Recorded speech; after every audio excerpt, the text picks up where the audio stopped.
एक महत्त्वाची बातमी आहे। राज्याचे मुख्यमंत्री देवेंद्र फडणवीस यांच्या आईसंदर्भात जरांगेंनी विधान केल्यावर भाजपने जरांगेंवर चांगलंच तोंडसुख घेतलेलं आहे। यावर आता खुद्द मुख्यमंत्री देवेंद्र फडणवीसांनी भाष्य केलं आणि जरांगेंना उत्तर दिलं।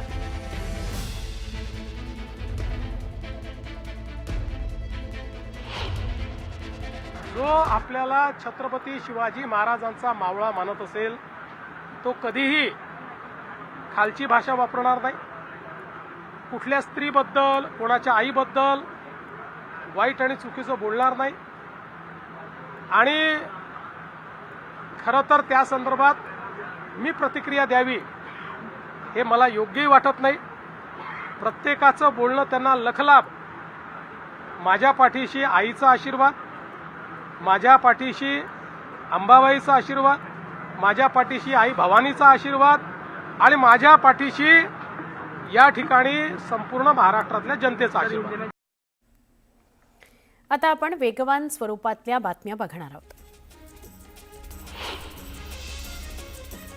राज्यातील मुस्लिम खाटीक समाजाला एससीचं आरक्षण मिळवण्याकरता प्रयत्न करणार असल्याचं भाजपचे मुस्लिम खाटीक समाजाचे नेते अराफात शेख यांनी सांगितलं।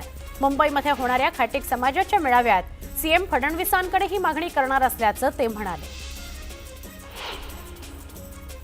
नाशिकच्या इगतपुरी तालुक्यातील इंदोरे भंगारेवाडी आदिवासी भागातील 70 वर्षाच्या महिलेला उपचाराकरता खांद्यावरून नेण्याची वेळ ग्रामस्थांवर आली। रस्ता नसल्याने त्यांच्यावर ही परिस्थिती उद्भवली। पुढचे 4 दिवस राज्यातील काही भागात मुसळधार पावसाची शक्यता आहे। 26 ते 29 ऑगस्ट दरम्यान मुंबई, ठाणे यासह कोकण आणि घाटभागात काही ठिकाणी मध्यम ते मुसळधार पावसाची शक्यता वर्तवली जाते। 29 ऑगस्टला राज्याच्या अंतर्गत भागात मध्यम ते मुसळधार पावसाची शक्यता वर्तवली जाते। मुंबई नांदेड वंदे भारत या बहुप्रतीक्षित एक्सप्रेसला अखेर मुहूर्त मिळाला। आज मुख्यमंत्री देवेंद्र फडणवीस हे व्हिडिओ कॉन्फरन्सिंगद्वारे या ट्रेनला हिरवा झेंडा दाखवणार आहेत। त्यानंतर 28 ऑगस्ट पासून ही वंदे भारत ट्रेन आठवड्यातून 6 दिवस नियमितपणे धावणार आहे। मुंबई जालना वंदे भारत एक्सप्रेसचा नांदेडपर्यंत विस्तार करण्यात आलाय। राज्य सरकारने गणेशोत्सवामुळे शासकीय कर्मचाऱ्यांचं वेतन 26 ऑगस्ट पूर्वी करण्याचे आदेश दिले। त्याचवेळी इतर मागास बहुजन कल्याण विभागांतर्गत विमुक्त जाती, भटक्या जमाती या विद्यार्थ्यांसाठीच्या आश्रमशाळेतील शिक्षक आणि शिक्षकेतर कर्मचाऱ्यांचं जुलैचंच वेतन अदा केलं नसल्याची धक्कादायक माहिती समोर आली आहे। राज्यातील 975 आश्रमशाळांमधील तब्बल 14,000 कर्मचारी जुलैच्या वेतनापासूनच वंचित असल्याचा दावा प्रहार शिक्षक संघटनेनं केला आहे। सातारा जिल्ह्याच्या पश्चिम भागात पावसाला पुन्हा सुरुवात झाली आहे। धरण पाणलोट क्षेत्रात चांगली हजेरी लागते आहे, त्यामुळे धरणात पाण्याची आवक वाढली आहे। कोयना धरणातील पाणीसाठाही 101 टीएमसीवर गेलाय। कोयनेचे दरवाजे 1 वरून 2 फुटांपर्यंत वर घेऊन विसर्ग जास्त करण्यात आलेला आहे, वाढवण्यात आलेला आहे। तर खडकवासला धरणातून पुन्हा विसर्ग वाढवण्यात आलाय। पुन्हा वाढलेल्या पावसामुळे खडकवासला प्रकल्पातील धरणांमध्ये पाणीसाठा झपाट्याने वाढतोय।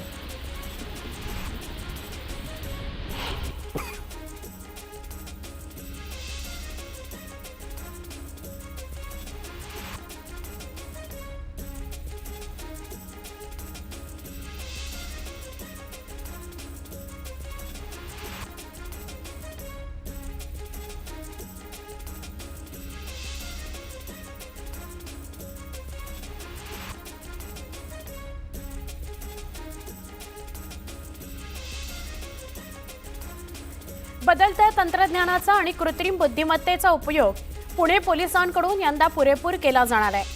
गणेशोत्सवादरम्यान गर्दीचं व्यवस्थापन हे वेगवेगळ्या एआय साधनांच्या मदतीने केलं जाणार आहे।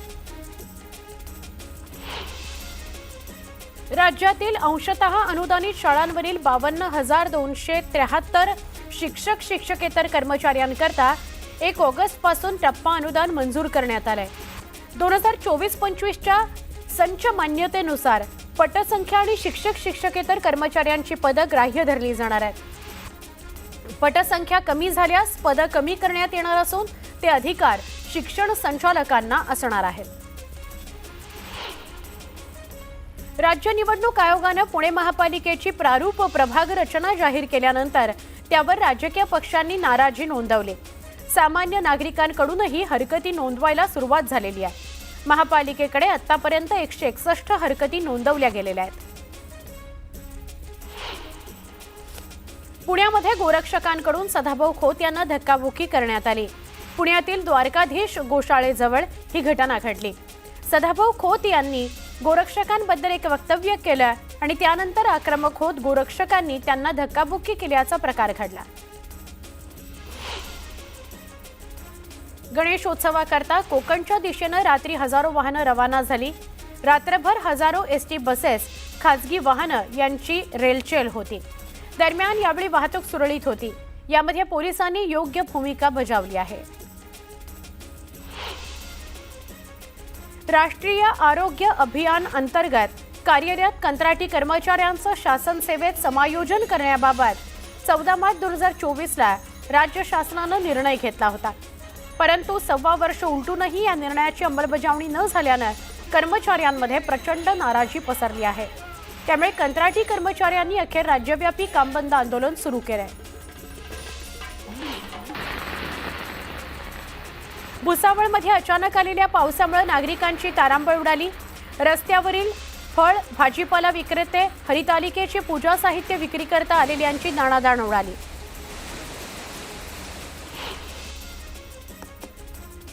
महाराष्ट्र राज्य अंगणवाडी बालवाडी कर्मचारी युनियनच्या वतीनं अंगणवाडी सेविका, मदतनीस तसंच बालवाडी कर्मचाऱ्यांनी आपल्या विविध प्रलंबित मागण्यांकरता जळगाव जिल्हा परिषद कार्यालयावर धडक मोर्चा काढला। या मोर्चामध्ये मोठ्या संख्येने महिला कर्मचारी सहभागी झाल्या होत्या। राष्ट्रीय आरोग्य अभियानाअंतर्गत कंत्राटी पद्धतीने काम करणाऱ्या कर्मचाऱ्यांनी आपल्या विविध मागण्यांकरता जळगाव जिल्हा परिषदेसमोर बेमुदत आंदोलनाला सुरुवात केली आहे। विविध प्रलंबित मागण्यांकरता कर्मचारी आक्रमक झालेले आहेत। मराठा आरक्षणाकरता मनोज जरांगेंनी चलो मुंबईचा नारा दिलाय। या आंदोलनाला पाठिंबा देण्याकरता कराडमधून हजारो मराठा बांधव मुंबईला जाण्याकरता निघाले आहेत। अहिल्यानगर जिल्ह्यातील सय्यद घोडेपीर या दर्ग्याच्या तोडफोडीनंतर सुरू असलेल्या घडामोडींना नवीन वळण मिळालंय। काही कार्यकर्त्यांनी जिल्हाधिकाऱ्यांना निवेदन देत रस्त्यावर असलेले दर्गे कायमस्वरूपी हटवावेत अशी मागणी केली आहे। मागणी मान्य न झाल्यास आंदोलन करण्याचा इशारा नेत्यांकडून दिला गेलाय। पुण्यात बंड गार्डन परिसरातल्या दुचाकीच्या सर्व्हिस सेंटरमध्ये भीषण आग लागली। या आगीत सर्व्हिस सेंटरमध्ये असणाऱ्या 60 दुचाकी जळून खाक झाल्या। आगीचं कारण अद्याप अस्पष्ट आहे।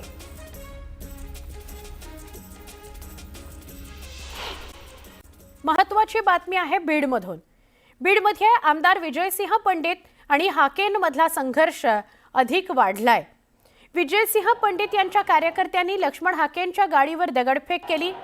गेवराई तालुक्याचे आमदार विजयसिंह पंडित यांच्या विरोधात वक्तव्य केल्यामुळे संतापलेल्या पंडित समर्थकांनी ओबीसी नेते लक्ष्मण हाकेंचा प्रतिकात्मक पुतळा जाळला, तो दहन केला। तर त्याला उत्तर म्हणून गेवराईत समर्थकांनी लक्ष्मण हाकेंच्या फोटोला दुग्धाभिषेक घातला। हाके बीडमध्ये येताच हाकेंच्या गाडीवर दगडफेक झाली होती। पंडित समर्थक आणि हाके समर्थकांनी जोरदार घोषणाबाजी केली। अरे भ्याड हल्ला काय करतो लपून छपून? काल माझा पुतळा जाळला याच्या कार्यकर्त्यांनी। याच्याकडे कार्यकर्ते नव्हते, माझ्या समाजातल्या 4 पोरांना हाताशी धरून माझा पुतळा जाळला। मला माझ्या समाजातल्या लोकांच्या मनातली दहशत कमी करण्यासाठी मी गेवराईच्या छत्रपती शिवाजी महाराजांच्या चौकामध्ये आलो। तर या माणसाने बिल्डिंग मधून टपऱ्या आडून, दुकानं आडून माझ्यावरती दगडफेक केली। हा माणूस अनपढ माणूस, त्याला पाठिंबा देणारे हे तुमचे पक्षातले प्रतिनिधी, अरे राजीनामा देऊन चळवळीत सामील व्हा ना। तो म्हणतोय मी तुझ्या गावामध्ये येऊन तुला घोडे लावीन, अशा पद्धतीची एकदम खालच्या पातळीवरची भाषा बोलतोय आणि कुणाला धमक्या दाखवतो, कुणालाही बोलतो। अजितदादांच्या बाबतीत तू वक्तव्य करतो, ह्याची लायकी काय, ह्याची पात्रता काय? मी जर म्हणलो असतो, जर मी हे केलं असतं तर त्याला त्या गेवराईच्या बीड जिल्ह्याच्या हद्दीत सुद्धा येता आलं नसतं। पुन्हा एकदा वेगवान स्वरूपातल्या बातम्या।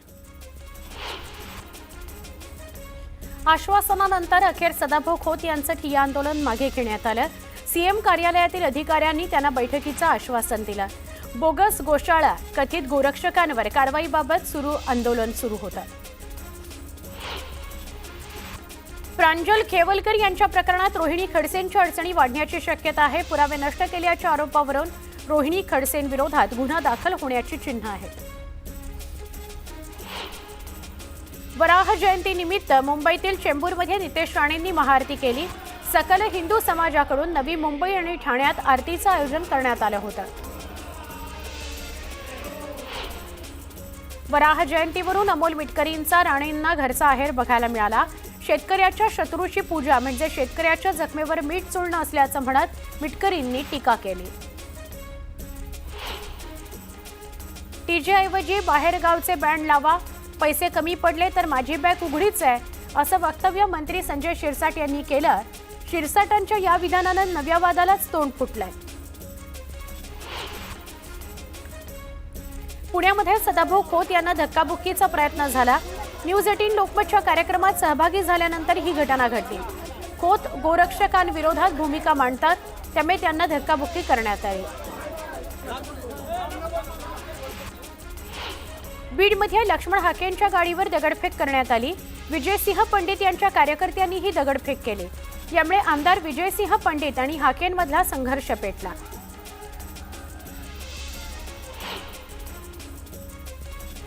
कोल्हापूरमध्ये पीएन पाटील अमर रहे अशी अजित पवारांनी घोषणा दिली. तर वी लव्ह यू दादा असं म्हणताच अजितदादा यांनी त्या तरुणाला आय लव्ह यू असं म्हणत प्रतिसाद दिला. हिंजवडीकडे लक्ष देण्याची विनंती सुप्रिया सुळेंनी मुख्यमंत्री आणि उपमुख्यमंत्र्यांकडे केली. हिंजवडी परिसरातील कामं तातडीनं करण्याची मागणी त्यांनी केली. अन्यथा गणेशोत्सवानंतर आंदोलन करण्याचा इशारा सुप्रिया सुळेंनी सरकारला दिला आहे. नवी मुंबईतील मतदार यादीत 76,000 दुबार नावं असून महापालिका निवडणुकीच्या पार्श्वभूमीवर नावं वगळण्याची लेखी मागणी काँग्रेसचे नवी मुंबई जिल्हा प्रवक्ते रवींद्र सावंत यांनी केली आहे. ऐरोली आणि बेलापूर विधानसभा मतदारसंघातील मतदार याद्या सदोष असल्यानं निवडणूक प्रक्रियेतील पारदर्शकतेवरच गंभीर प्रश्नचिन्ह निर्माण झाल्याचा आरोप काँग्रेसनं केला आहे.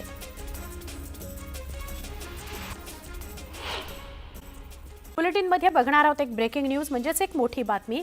मुख्यमंत्री देवेंद्र फडणवीस आणि उपमुख्यमंत्री एकनाथ शिंदेंमध्ये विसंवाद असल्याचा टोला वारंवार विरोधक करत आहेत. दरम्यान आरक्षणाच्या मुद्द्यावरूनही विस्तव टाकण्याचा प्रयत्न करण्यात येत असल्याचं समोर आलंय. यावर मुख्यमंत्र्यांनी भाष्य करत टीकाकारांना धारेवर धरलं. आमच्यामध्ये कोणीही विस्तव टाकण्याचा प्रयत्न केला तरीही आम्ही एक आहोत असं म्हणत मनोज जरांगेंनी केलेल्या आरोपांवर मुख्यमंत्री देवेंद्र फडणवीस यांनी उत्तर दिलंय. तसंच माझं आणि एकनाथ शिंदे साहेबांचं सगळं काही चांगलं चाललेलं आहे. कुणीही काड्या टाकायचा प्रयत्न केला तरीही शिंदे आणि माझं चांगलं चालू आहे असं थेट विधान मुख्यमंत्र्यांनी केलंय. त्यामुळे जरांगेसह विरोधकांनी केलेल्या आरोपांवर मुख्यमंत्र्यांनी भाष्य केलं आणि विसंवादाच्या चर्चांना पूर्णविराम लावला. एकनाथ शिंदेना तुम्ही काम करू देत नाही. शिंदे साहेब नाही म्हणाले ना असं तर संपला विषय.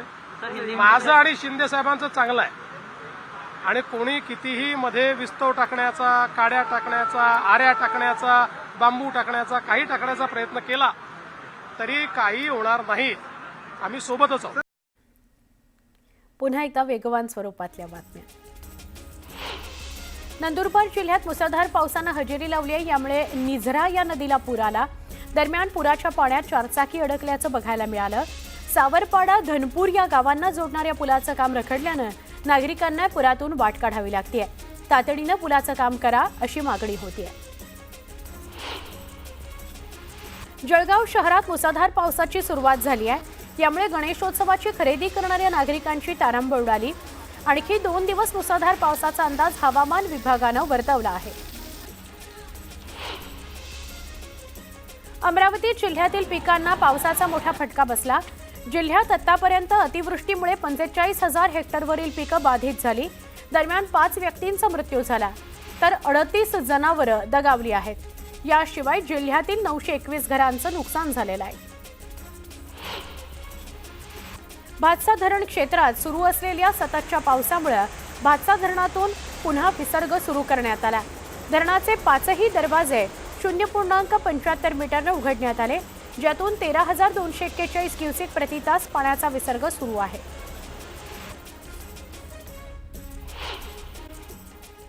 बातमी आहे पुण्यातून।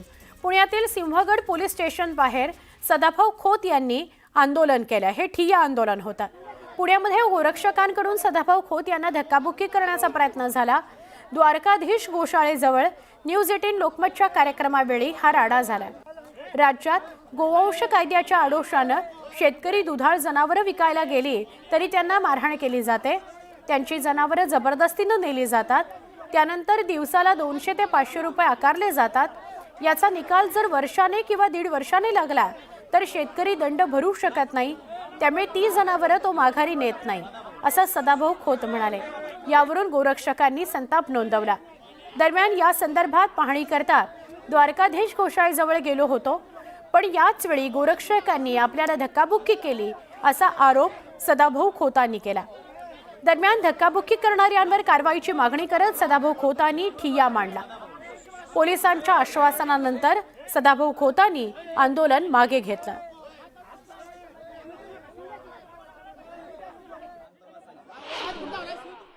कसायाकडनं दलाली घेतली, त्यांनी दलाली घेऊन गोशाळेत घुसल्यानंतर ना तिथल्या गोसंरक्षकाने त्यांना व्यवस्थित जबाब दिला। त्यांच्यावर कुठलाही हल्ला झालेला नाही। फक्त काय झालं, त्याच्या संघटनेचे काय चमचे होते, सदाभाऊ खोत सोबतचे चमचे, त्या चमच्याने आमच्या गोरक्षकाला उलटं सुलटं बोलल्यानंतर ना ती अमृतुमरी झाली। हल्ला वगैरे काही झालेला नाही। गोरक्षकांच्या मुद्द्यावरून महायुतीतच वाद असल्याचं समोर आलंय।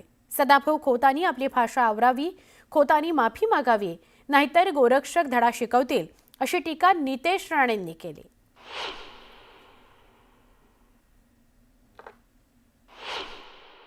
सदाभाऊ खोतांनी पण थोडा आपलं भाषा आवरावी। ज्या पद्धतीने गौरक्षक आपल्या स्वतःच्या जीवाची काही पर्वा न करता गायींची सेवा करतात, गायीचं संरक्षण करतात, त्यांना सगळ्या पद्धतीने आपण त्यांना ताकदच दिली पाहिजे। म्हणून सदाभाऊ खोतांनी असे कुठलेही वक्तव्य करू नये ज्याच्यामुळे हिंदू समाजाचा अपमान होईल, नाहीतर मग गौरक्षक पण आपल्या पद्धतीने त्यांना धडा शिकवतील। म्हणून त्यांनी माफी मागावी असं तुम्ही सांगेन। एक महत्त्वाची बातमी आहे, भंडारा जिल्ह्यातून आहे। भंडारा जिल्ह्याचे पालकमंत्री बदलले। संजय सावकारेंच्या जागी पंकज भोयर नवे पालकमंत्री आहेत। पंकज भोयर भंडाऱ्याचे नवे पालकमंत्री असतील। या घडीची महत्त्वाची बातमी आहे, सावकारेंना बुलढाणा जिल्ह्याचं सहपालकमंत्री पद दिलं गेलेलं आहे। महत्त्वाची बातमी, आता पंकज भोयर हे भंडाऱ्याचे नवे पालकमंत्री असणार आहेत। संजय सावकारेंच्या जागी पंकज भोयर नवे पालकमंत्री असतील आणि सावकारेंना बुलढाणा जिल्ह्याचं सहपालकमंत्री पद दिलं गेलंय। आमचे प्रतिनिधी रवी सपाटे यांना विचारूया। रवी, पालकमंत्री भंडाऱ्याचे बदलले, काय कारण, काय अधिक माहिती? पाहाल की भंडाऱ्याचे पालकमंत्री बदलण्यात आलेले आहेत, तातडीचे निर्णय घेण्यात आलेले आहे। जे गृहमंत्री आहेत पंकज भोयर यांना आता जबाबदारी दिली आहे भंडाऱ्याची, आणि त्याचप्रमाणे संजय सावरकर यांना बुलढाण्याचे जिल्ह्याचे पालकमंत्री करण्यात आले। एकाएक बदलण्याच्या सध्या तरी जे पालकमंत्री होते त्यांचे यावेळेस झेंडावंदन आले होते, मात्र जास्त वेळ ते भंडाऱ्याला येत नसल्यामुळे असं बदलण्याची चर्चा आहे। आणि त्यामुळे रामटेकचे हे गृहमंत्री असल्यामुळे त्यांना जवळचे जिल्हे दिले असल्यामुळे अशी चर्चा आहे। नक्की धन्यवाद माहिती दिल्याबद्दल रवी। सावकारेंना भंडाऱ्यामध्ये फार घाईने किंवा लवकर येता येत नाही, वेळ काढून येता येत नाही, लांबचा जिल्हा आहे आणि म्हणून तातडीने पालकमंत्री बदलले अशी चर्चा आहे। पुन्हा एकदा वेगवान स्वरूपातल्या बातम्या। मनोज जरांगेंनी मुंबईला जाण्याऐवजी दिल्लीला जावं असा सल्ला राष्ट्रवादी काँग्रेस शरदचंद्र पवार पक्षाचे ओबीसी सेलचे प्रदेशाध्यक्ष राजापूरकर यांनी दिलाय। लोकसभेमध्ये जाऊन मोदींकडेच बसून आरक्षणाचा प्रश्न सोडवून घ्यावा असा टोला राजापूरकरांनी जरांगेंना लगावला। ताडोबा अंधारी व्याघ्र प्रकल्पातील जखमी छोटा मटका वाघाच्या प्रकृतीविषयी दुर्लक्ष केल्यानं हायकोर्टानं स्वतःहूनच जनहित याचिका दाखल केली. छोटा मटका वाघाची प्रकृती दिवसेंदिवस ढासळतीये. वन विभागानं त्याच्याकडे दुर्लक्ष केल्यानं त्याला आता चालणं सुद्धा मुश्किल होऊन बसलंय, अशी माहिती समोर येते. उद्यापासून सुरू होणाऱ्या गणेशोत्सवाकरता नागपूर पोलीस सज्ज झालेत. सुरक्षेच्या दृष्टीनं 5000 पोलीस तैनात करण्यात आलेत. सायबर पोलीस, ड्रोन, सीसीटीव्हीच्या माध्यमातून पोलिसांचं गणेशोत्सवावर लक्ष असणार आहे. सार्वजनिक ठिकाणी मोकाट कुत्र्यांना खाऊ घातल्यास कायदेशीर कारवाई केली जाणार आहे. नागपुरात पाळीव कुत्र्याला बाहेर फिरायला नेताना त्याच्या तोंडावर जाळी लावणं बंधनकारक करण्यात आलेलं आहे. नागपूर पोलीस आयुक्त डॉक्टर रवींद्र सिंगल यांनी या संदर्भात अधिसूचना जारी केली. कर्तव्यावर असताना तत्परता दाखवत पुण्यातील फरासखाना वाहतूक पोलीस कर्मचाऱ्यांनी पीएमटी चालकाचे प्राण वाचवले. लक्ष्मी रोडवर पीएमटी चालवत असलेले ड्रायव्हर अनिल अंबोरे यांना हार्ट अटॅक आला. यानंतर तातडीनं पोलिसांनी धाव घेत त्यांचा जीव वाचवला.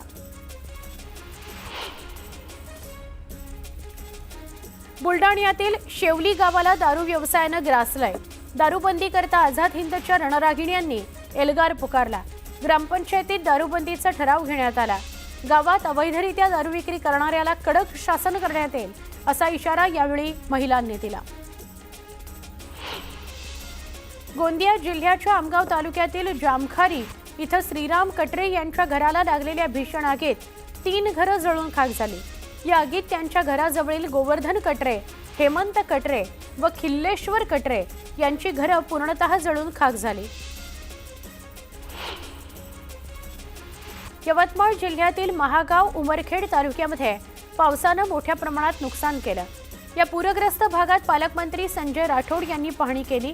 यावेळी ताबडतोब पंचनामे करा, पडझड झालेल्या शाळा रस्त्यांची कामं लवकर सुरू करा, असे निर्देश त्यांनी प्रशासनाला दिले. फिरण्याकरता गेलेली 5 मुलं सिंहगडावर रस्ता भरकटल्याचं समोर आलं. मुलांनी व्हिडिओ काढला आणि भरकटल्याची माहिती सोशल मीडियावर कळवली. दरम्यान मुलांना शोधण्यात पोलिसांना यश आलं.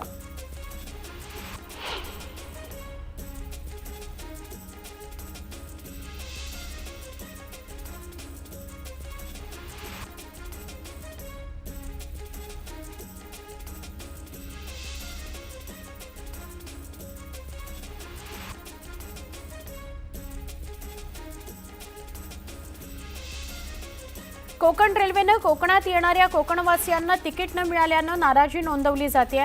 सगळ्या ट्रेन्स फुल आहेत, त्यामुळे प्रवाशांना अडचण होतीये. दरम्यान प्रवाशांनी तिकिटाकरता काळाबाजार होत असल्याचा आरोप केलाय. चौकशी करण्याची मागणी केली आहे. रत्नागिरी रेल्वे स्थानकावर लोहमार्ग पोलीस स्थानक उभारण्यात आलंय.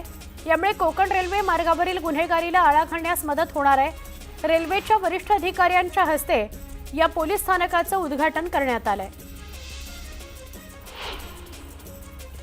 जळगाव जिल्हा बँकेची 109वी वार्षिक सर्वसाधारण सभा पार पडली.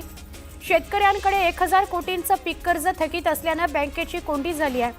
थकबाकी नसती तर सभासदांना आणखी सुविधा मिळाल्या असत्या.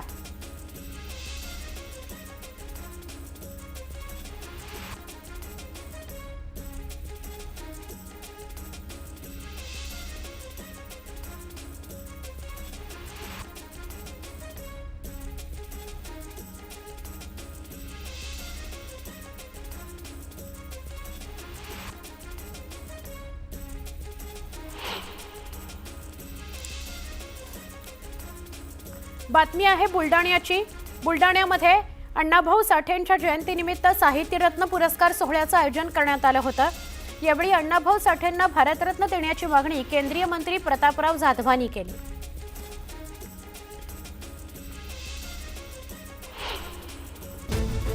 टॉप 18 प्रायोजक GP